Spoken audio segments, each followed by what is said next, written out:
Hi guys. So today our topic of discussion is the axilla. When we talk about the axilla, we should know the axilla is an armpit space. It's basically the space between the upper arm and the lateral thoracic wall. ठीक हो गया? तो basically axilla is the area of your armpit, the fossa that you feel in your armpit. It's basically filled with fat and it's very important क्योंकि यहाँ पे कुछ important lymph nodes होते हैं which get inflamed in mammary gland issues. For example breast cancer में ये वाले lymph nodes बहुत इंपॉर्टेंट हो जाते हैं. Up just revising a little bit of anatomy from our pectoral region and our shoulder and arm region. On the lateral border of the axilla, we have the humerus, right? So basically, the humerus and its intertubercle sulcus comes at the lateral border of the axilla, right? और इंट्रोट्यूबरकल sulcus में आपके पास axilla में क्या insert हो रहा था lady between two majors there was latissimus dorsi and then there was the pectoralis major and the teres major right. और उसी तरह से आप देखोगे कि एंटीरियर साइड पे आपके पास पेक मेजर और पेक माइनर है. मीडियल बॉर्डर पे आपके पास थोरैसिक वॉल है. आपके पास ये ग्रीन कलर की रिब है. और रिब के ऊपर आपके पास कौन सा मसल पड़ा हुआ है? रिब के ऊपर आपके पास सिरेटस एंटीरियर पड़ा हुआ है. सिरेटस एंटीरियर किस मसल की इंजरी में आपका इंजर होता है? थोरैसिक नर्व इंजरी में. ठीक हो गया. और उसमें आपकी विंगिंग ऑफ द स्कैपुला होती है, इसलिए सेरेटस एंटीरियर की इंजरी भी बहुत इंपॉर्टेंट है. तो सेरेटस एंटीरियर जो कि रिब्स को कवर कर रहा है वो आपकी मीडियल बॉर्डर बनाता है. पोस्टीरियर बॉर्डर में आपके पास ये स्कैपुला है, राइट. तो स्कैपुला के ऊपर आगे वाली साइड पे एंटीरियर साइड पे आपके पास सब स्कैपुलारिस अटैच्ड है.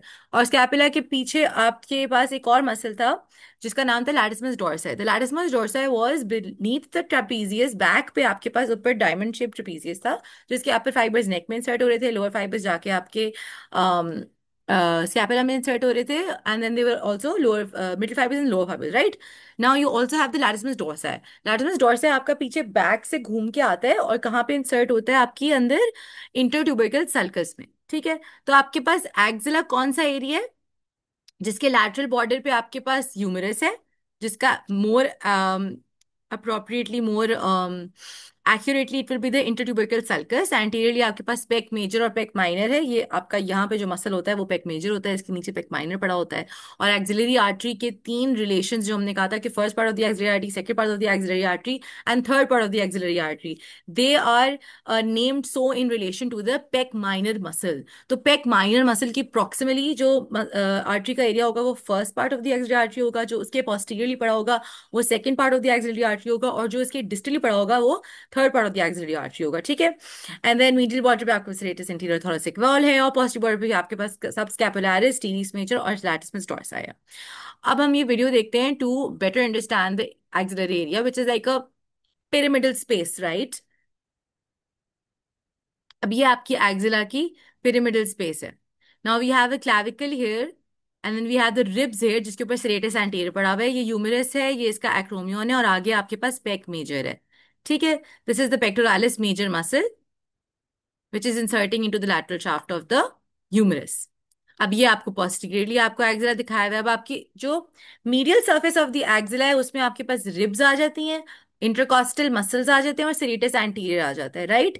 क्योंकि आपकी रिब्स के ऊपर सेरेटस एंटीरियर और रिब्स के बीच में क्या है? Intercostal muscles. तो मीडियल सरफेस आपकी किस चीज से बन गई? रिब्स, इंटरकॉस्टल मसल और सेरेटस एंटीरियर से. और पोस्टीरियर सरफेस आपकी किस चीज से बनती है? लैटिसिमस डोर्साई और सीसी को याद है? लैटिसिमस डोर्साई, सब स्कैपुलारिस और टीरिस मेजर. ठीक है. ये देखो, ये बड़ा सा मसल जो बैक का आ रहा है ये लैटिसिमस डोर्साई है. ये छोटे वाला मसल जो कि स्कैपुला के लैटरल बॉर्डर से ओरिजिनेट होता है और टीरिस मेजर जाके इंटरट्यूबरकल सल्कस पे जाके लगता है. उसके लैटरल मीडियल लिप्स याद है, लेडी बिटवीन टू मेजर्स, उसमें जाके टीरिस मेजर लगता है, इंसर्ट होता है. तो ये टीरिस मेजर है और पीछे आपके पास सब स्कैपुलारिस है. ठीक हो गया. Now we have a lateral surface. The lateral surface was made by the intertubercle sulcus of the humerus, right? More importantly, just the humerus. A little less importantly, the intertubercle sulcus of the humerus.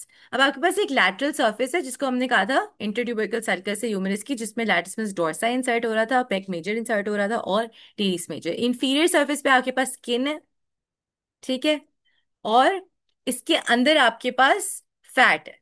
Right. इसके contents में आपके पास lymph nodes हैं और fat है, और भी कुछ चीजें जो हम आगे देखेंगे। जो सुपीरियर सरफेस है, इनलेट ऑफ एक्जिला है, ऊपर से अगर हम देखें तो that is bounded anteriorly by the clavicle, posteriorly by the scapula. ठीक हो गया, ये हमने देख लिया।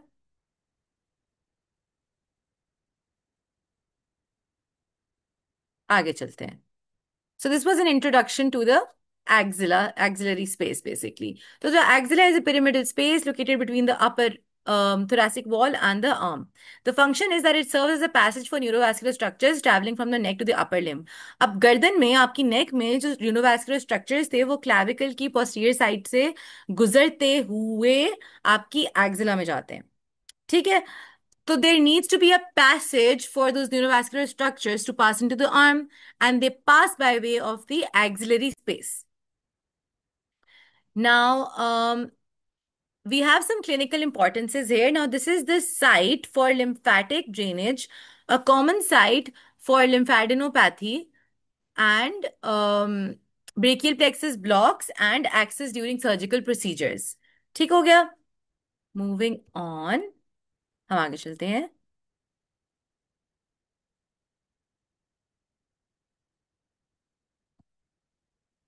Okay, the boundaries. एपेक्स में आपके पास, ये आपके पास पिरामिडल एरिया है जिसको हम एक्जिला कह रहे हैं। ठीक है। अब एपेक्स की अगर आप बाउंड्रीज देखें तो आपके पास इस पिरामिड का जो एपेक्स है वो सर्वाइको एक्सिलरी कनाल है। ठीक है। It's triangular and it's between the neck and the axilla. So this is the neck and this is the axilla and this is the apex, right? Now this is a triangular area and it's directed medially and upwards. Okay. Now, moving on, a little spatial and surface anatomy. The position is of the axilla. It lies inferior to the glenohumeral joint. Glenohumeral joint क्या था? Humerus का head था, scapula की glenoid cavity में rotate कर रहा था, articulate कर रहा था। और it's superior to the thoracic wall. Thoracic wall आपकी रिब से बनी थी, तो इसके सुपीरियरली आपका एक्सिला होता है। The orientation, the apex is pointed upwards towards the cervico axillary canal. It opens into the base of the neck. हमने इनलेट पढ़ा था कि वो एंटीरियरली ऊपर से एक्सिला क्लैविकल से बाउंडेड है और पीछे स्कैपुला से। कुछ विजिबल लैंडमार्क्स होते हैं, जैसे कि anteriorly axillary fold is made by the pec major, the posterior axillary fold is made by the latissimus dorsi and teres major. ठीक हो गया। आप नेटर्स में इसका बहुत अच्छा डायग्राम देख सकते हैं। ये ऊपर आपका इनलेट है जिसमें पीछे स्कैपुला है, यहाँ आगे क्लैविकल की साइड है, और ये आपका कौन सा मसल है? ये आपकी रिब है, राइट? तो ये आपके इंटरकॉस्टल मसल्स दिखाए हुए हैं नीचे की साइड पे। ठीक हो गया। और क्लैविकल के बिल्कुल नीचे कौन सा मसल होता है? Subclavius. Now, the boundaries anteriorly, the inlet is anteriorly bounded by the clavicle, posteriorly by the superior border of scapula, and medially by the outer border of the first rib. An important part to remember here is that the subclavian artery, which is passing from behind the clavicle and then going in front of it, नीचे से, the subclavian artery becomes the axillary artery as soon as it passes the border of the first rib. And then the axillary artery, after passing the axilla and moving into the arm, becomes the brachial artery. तो ये एक ही artery है जो different areas में इसके different names हैं because of their position in the body. Now, moving on, we have some very important contents of the axilla, as you can see in this image. अब आपको वही image काट के दिखाया हुआ है। ठीक है। तो ये आर्टरी आपको पता है कौन सी आर्टरी है? Axillary artery. और आपके पास पहले तो कुछ एक्सिलरी वेसल्स हैं, ब्रेकियल प्लेक्सस की ये कॉर्ड्स हैं। कौन सी कॉर्ड्स हैं? जो आपकी टर्मिनल ब्रांचेस है सारी, जिन्होंने आर्म में पास करना है। ठीक है। फिर लॉन्ग थोरैसिक नर्व है। ये क्यों इंपॉर्टेंट है? क्योंकि ये सेरेटस इंटीरियर को सप्लाई करती है, और लॉन्ग थोरैसिक नर्व की इंजरी में सेरेटस इंटीरियर की इंजरी होती है और विंगिंग ऑफ स्कैपुला हो जाती है। फिर आपके पास इफरेंट सबक्लेवियन लिम्फ ट्रंक है। इफरेंट, ई से याद रखना, all the efferent vessels exit, so basically they take the lymph away from their organs. ठीक हो गया। Now, बेसिकली कॉन्टेंट्स में एक्सिलरी आर्टरी है, उसके ब्रांचेस हैं, एक्सिलरी वेन और उसकी ट्रिब्यूटरीज हैं, ब्रेकियल प्लेक्सिस के कॉर्ड्स और ब्रांचेस हैं, लिम्फ नोड्स और लिम्फैटिक्स हैं, and fat and connective tissue है। It's very easy. Axillary artery, axillary vein है। एक्सिलरी नर्व की जगह आपने बोला है कि हमारे पास बेसिकली ब्रेकियल प्लेक्सिस की कॉर्ड्स और ब्रांचेस है, यहीं से तो नर्व्स निकल रही हैं। और अगर आपकी कॉर्ड्स की बात की जाए तो पोस्टीरियर कॉर्ड, मीडियल कॉर्ड और lateral cord of the brachial plexus को हम क्यों पोस्टीरियर, मीडियल और लैटरल कहते हैं? क्योंकि वो एक्सिलरी आर्टरी की रिलेशन में मीडियल, लैटरल और पोस्टीरियर होती हैं। समझ आई? तो ये लॉन्ग थोरैसिक नर्व है जो कि सेरेटस एंटीरियर को सप्लाई कर रही है। ये तुम्हारी एक्सिलरी वेन है क्योंकि ये ब्लू है। ग्रीन कलर के आपके पास इफरेंट सबक्लेवियन लिम्फ ट्रंक है। ठीक हो गया? इफरेंट ई से है तो ये एग्जिट की हुई लिम्फ ट्रंक है। ठीक हो गया? अब ये एक्सिलरी आर्टरी है, इसके पोस्टीरियर जो कॉर्ड है उसको हम पोस्टीरियर कॉर्ड कहते हैं, इसके लैटरल जो कॉर्ड है उसको हम लैटरल कॉर्ड कहते हैं, और इसके मीडियल जो कॉर्ड है उसको हम मीडियल कॉर्ड कहते हैं। तो the cords are thus named in the relation to the axillary artery. The axilla की जो बेस है it's situated in the lower end of the axilla. अब इस बेस की जो हमने कहा है ये it's directed downwards, apex is directed upwards and medially क्योंकि गर्दन में जा रहा है। Right? It's the apex of this pyramid is pointing towards the neck upwards, and the base of this pyramid is situated in the lower end and it's directed downwards. नीचे हमने देखा था क्या था? स्किन थी और एक्सिलरी फेशिया था। ये कॉनकैविटी है। अगर आप अपने आर्म पिट में फील करो तो ये कॉनकैविटी है। इसके आगे एंटीरियर एक्सिलरी फोल्ड होता है जो कि पेक मेजर से बनता है, और पोस्टीरियरली पोस्टीरियर एक्सिलरी फोल्ड होता है जो कि लैटिसिमस डोर्साई और टीरिस मेजर से बनता है। Teres minor is part of the rotator cuff muscle, do not confuse it with the axilla. Axilla में हम टीरिस मेजर की बात कर रहे हैं। अब हम इसका एक क्रॉस सेक्शन देखते हैं। अगर मैं बीच में से काटूं तो मुझे कौन कौन से मसल्स नजर आएंगे? पोस्टीरियर बॉर्डर पे हमने कहा था कि सबस्कैपुलरिस है, टीरिस मेजर है, ये आपकी सबस्कैपुला, ये आपकी स्कैपुला बोन है जो उन्होंने काट के दिखाई हुई है। उसके आगे सबस्कैपुलरिस है। अगर मैं वैसे कहूं कि इसके ऊपर कौन सा मसल है तो कौन सा मसल होगा? कोई मुझे बता सकता है? यहाँ पे आपके पास सुप्रास्पाइनेटस होगा और ये आपका इंफ्रास्पाइनेटस होगा। ये टीरिस मेजर है तो ये टीरिस माइनर होगा। ये लैटिसिमस डोर्साई है। ठीक है? ये सब क्लेवियस है, क्लैविकल के बिल्कुल नीचे। नो, ये सब क्लेवियस है क्लैविकल के बिल्कुल नीचे। ये कौन सा मसल होगा? I think this would be the deltoid. Okay. now you have the pec major and the pec minor. This is the clavipectoral fascia जो कि clavipectoral fascia एक थैली की तरह इनक्लोज करता है आपके सब क्लेवियस को। क्लैविकल ऊपर आपके क्लैविकल है, ठीक है, और उसके नीचे सब क्लेवियस है, और फिर वो नीचे जाके पेक माइनर को इनक्लोज करता है। पेक मेजर को नहीं करता, पेक मेजर उसके आगे पड़ा हुआ है। पेक माइनर को इनक्लोज करते इस करके नीचे आता है और ये सस्पेंसरी लिगामेंट बना के पीछे चला जाता है, उसको खींचता है और वो एक कॉन्कैविटी बन जाती है। ठीक हो गया? Moving on, the medial wall was formed by the upper four-fifths ribs along with their intercostal muscles and the upper part of the serratus anterior as we've discussed before. The lateral wall was narrow and as the anterior and posterior wall converge on this wall. तो anterior और posterior folds ऐसे मिल रहे हैं तो ये किस चीज से फॉर्म करता है? यहाँ पे intertubercular sulcus of the humerus. Now lateral wall पे हमारे पास intertubercular sulcus of the humerus है और tendon of the long head of biceps brachii है। ठीक है? Tendon of the long head of biceps brachii है और intertubercular sulcus of the humerus, ये आपको उन्होंने टेंडन दिखाया हुआ है, long head of biceps brachii है। Now, the lateral wall also has the short head of the biceps brachii. This is the short head of the biceps brachii, which was originating from the coracobrachial, the coracoid process. Coracoid process से दो muscles originate करे थे, short head of the biceps brachii और coracobrachialis। दोनों चीजें इसकी lateral wall में आ गई हैं, short head of the biceps brachii भी और कोरैकोब्रेकियालिस भी। अब एक्सिला में एक्सिलरी आर्टरी भी है और उसकी ब्रांचेस भी हैं, और हमने कहा था कि एक्सिलरी आर्टरी को हम पेक्टोरालिस माइनर से बताते हैं कि पेक्टोरालिस माइनर से पहले प्रॉक्सिमल पास जो उसका एरिया है वो first part of the axillary artery है। जो पेक्टोरालिस माइनर के पोस्टीरियरली आपके पास आर्टरी का एरिया है वो आपका second part of the axillary artery है, और जो पेक्टोरालिस माइनर से डिस्टली एरिया पड़ा हुआ है वो आपकी third part of the axillary artery है। Now moving on to the contents, we said there is an axillary artery and its branches. We said there is an axillary vein and its tributaries. Then cords of the brachial plexus, जो मैंने कहा था कि वो thus named है कि axillary artery के पीछे जो है वो posterior cord of the brachial plexus है, जो उसके lateral है वो lateral cord of the brachial plexus, और जो उसके medial है वो medial cord of the brachial plexus है। ठीक हो गया? फिर हमारे पास लॉन्ग थोरैसिक नर्व है जो कि सेरेटस एंटीरियर को सप्लाई कर रही है। ये ब्लू कलर की जो नर्व आ रही है ये सेरेटस एंटीरियर को सप्लाई कर रही है। और इंटरकॉस्टो ब्रेकियल नर्व है, ये है इंटरकॉस्टो ब्रेकियल नर्व, ब्लू कलर की जो उन्होंने दिखाई हुई है। ठीक है? और फिर कुछ एक्सिलरी लिम्फ नोड्स हैं और उसके एसोसिएटेड एफरेंट और इफरेंट। एफरेंट्स जो है आपके ये लेकर आते हैं और इफरेंट्स लेकर जाते हैं लिम्फ लिम्फ। ठीक है? अब आपके पास एक्सिलरी फैट आ जाता है और एक्सिलरी टेल ऑफ स्पेंस आ जाती है। ये कभी कभी आप ह्यूमंस में आपको मिलती है, लेकिन कभी कभी नहीं भी मिलती, जरूरी नहीं है कि आपको मिले। अब आपके पास एक्सिलरी लिम्फ नोड्स बहुत इंपॉर्टेंट है क्योंकि इनके 5 ग्रुप्स होते हैं। पहला है आपका एंटीरियर एंटीरियर या पेक्टोरल ग्रुप। ठीक है, पेक्टोरल क्यों कहेंगे, क्योंकि ये पेक्टोरलिस माइनर और मेजर के पास पड़े हुए हैं। तो ये आपका एंटीरियर ग्रुप है, this lies at the lower border of the pectoralis minor. Then we have the basically this drains upper part of anterior side of the trunk and major part of the mammary gland. The axillary tail of Spence is in contact with these nodes. Now you have the posterior subscapular group which lies on the posterior axillary fold. Posterior axillary fold latissimus dorsi, subscapularis और teres major से बन रहा था, right? तो posterior subscapular lymph nodes पीछे इसकी side पे पड़े होते हैं। ठीक हो गया। फिर आपके पास आ जाते हैं यही पोस्टीरियर जो सबस्कैपुलर ग्रुप है, ये क्या ड्रेन करता है, ये जो पर्पल एरियाज आपको नजर आते हैं, drains the upper part of the posterior side of the trunk and the axillary tail of Spence. Then we have the lateral group which by its name tells you कि ये laterally पड़ा हुआ है।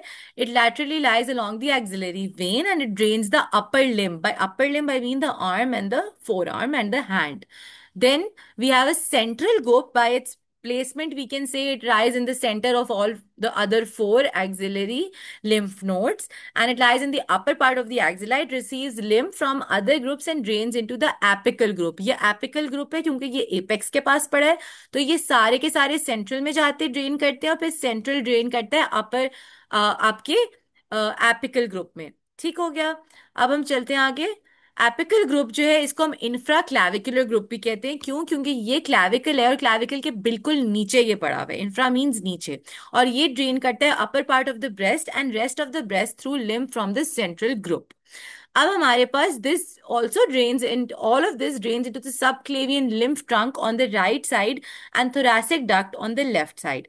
तो right side up of the body में ये directly subclavian lymph trunk में चला जाता है और left side of the body में ये पहले thoracic डक्ट में जाता है।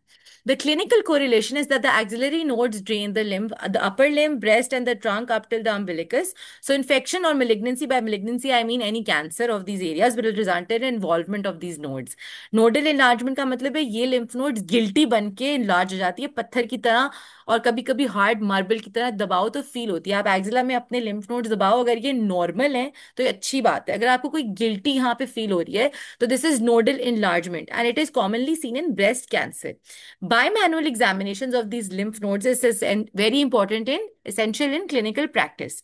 बायमैनुअल मतलब दोनों साइड्स की आपकी बायमैनुअल, दोनों हाथों से दबा के आप फील करते हैं कि आपके जो भी मरीज है उसके लिम्फ नोड्स एनलार्ज तो नहीं है। नोडल एनलार्जमेंट कहते हैं उसको हम। The left axillary node should be palpating using the right hand and the right axillary node should be palpating using the left hand.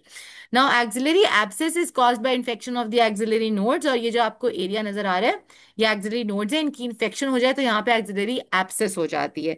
Pain is felt when abscess grows large in size. The pus may travel into the neck or arm via the axillary sheath. Axillary sheath में axillary vein और nerve होती है, sorry, axillary wait let me tell you the axillary sheath आगे आएगी, I'll tell you. Okay, axillary sheath और में tear through the clavipectoral fascia and collect between the pectoralis muscles. ठीक हो गया। अगर क्लैविपेक्टोरल फेशिया में पेक माइनर था अंदर वाली साइड पे, उसकी थैली को ये फाड़ के बाहर जाए तो दोनों पेक्टोरालिस मसल्स के बीच में आपका इन्फेक्शन एब्सेस बैठ जाएगा। अब एक्सिलरी आर्टरी के बारे में मैंने बताया था कि जो इसका फर्स्ट पार्ट है वो पेक माइनर के पहले है और इसकी एक ही ब्रांच है, superior thoracic artery. The second part lies behind the pec minor. I have cut the pec minor to show you the second part of the axillary artery. और इसकी 2 branches हैं, thoracoacromial और lateral thoracic arteries. The third part that is distal to the pec minor has 3 branches: subscapularis, anterior circumflex humeral and posterior circumflex humeral. Circumflex humeral का मतलब है circumflex कर रही हैं, ये गोल घूम रही हैं दोनों मिलके ह्यूमरस के इर्द गिर्द। ठीक है, ह्यूमरल। तो एक एंटीरियर सर्कमफ्लेक्स ह्यूमरल है, एक पोस्टीरियर सर्कमफ्लेक्स ह्यूमरल है। यहाँ पे बिल्कुल साथ में आपकी ह्यूमरस पड़ी हुई है ना, तो एक उसके आगे से जा रही है, एक उसके पीछे से जा रही है। ठीक हो गया। अब हम चलते हैं, यहाँ पे भी हम देख सकते हैं कि ये फर्स्ट पार्ट से आपकी सुप्रीम थोरैसिक आर्टरी निकल रही है जिसको हमने सुपीरियर थोरैसिक आर्टरी भी कहा था। बिहाइंड सेकंड पार्ट से आपकी थोरैको एक्रोमियल आर्टरी निकल रही है और लैटरल थोरैसिक आर्टरी निकल रही है, राइट। और फिर आपकी थर्ड पार्ट से subscapular artery, medial humeral circumflex artery और लैटरल ह्यूमरल सर्कमफ्लेक्स आर्टरी निकल रही है, ठीक हो गया। Now the axillary vein is formed by the union of the brachial and basilic veins. Basilic vein हमने पढ़ा था कि medial side of the arm में ट्रैवल करती है अपर पार्ट तक, ठीक है, अपर पार्ट ऑफ आर्म तक। ये ऑल द वे आपके रिस्ट से लेके आ रही होती है venous drainage all the way up in the arm. ये तो union of brachial and basilic vein से आपका बनता है क्या, axillary vein. Lies medial and superficial to the axillary artery, it receives tributaries from the same regions as the branches of the axillary artery. It is important for central venous axis. तो there's a formation called axillary vein की formation क्या है, venae union of venae comitants of the brachial artery and the basilic vein at the lower border of teres major. It ends at the outer border of first rib by becoming the subclavian vein. Now it runs upward on the medial side of the axillary artery. Tributaries क्या है इसकी, cephalic vein और veins corresponding to the branches of axillary artery. चलो जी, अब हमके पास वीना कॉमिटेंस होती हैं। देर frequently multiples 2 और 3। ये कॉरिस्पॉन्डिंग आर्टरीज में, आपकी जो कॉरिस्पॉन्डिंग आर्टरीज हैं उसके इर्द गिर्द आपकी ये वीनस कॉमिटान्स होती हैं। और इसका फायदा ये होता है कि आर्टरीज की पल्सेशन से वीनस ड्रेनेज अपने आप को पुश करता है हार्ट की तरफ। आर्टरी में ब्लड पल्सेट करता है ना, धक धक धक धक की तरह, क्योंकि हार्ट भी आपको वो पंपिंग फोर्स दे रहा है। तो जब आर्टरीज में वो पल्सेशन आती है तो उसके ऊपर जो वीना कॉमिटेंट्स होते हैं, ये वो पल्सेशन से अपना फ्लो पिक करते हैं और अपना प्रेशर ऊपर लेके जाते हैं और वेनस ड्रेनेज होता है। अब एक्सिलरी शीथ जो मैं पहले रुक गई थी यहाँ पे बताना चाह रही थी कि एक्सिलरी शीथ में एक्सिलरी वेन क्यों नहीं होती, बाहर होती है एक्सिलरी वेन, ताकि ये टीयर ना हो। वीनस ड्रेनेज जब ज्यादा या कम हो तो टीयर टीयर ना हो जाए वो शीथ ना। Axillary artery and brachial plexus are enclosed by axillary fascia called the axillary sheath. The vein is not content to allow for the free expansion of vein during increased venous return. उसने खींचना है increased venous return में axillary vein ने, इसलिए कुदरत ने उसको sheath के बाहर रखा हुआ है। This axillary sheath is continuous with the prevertebral fascia at the root of the neck. Inferiorly, the axillary sheath extends into the elbow. Applied anatomy इसमें क्या है, कोल्ड एब्सेस होता है जो सर्वाइकल वर्टिब्रा से ट्रैक डाउन करता है, इस शीथ में चला जाता है, ठीक हो गया। Now, this was the end of the axilla. I will end the video here and record it.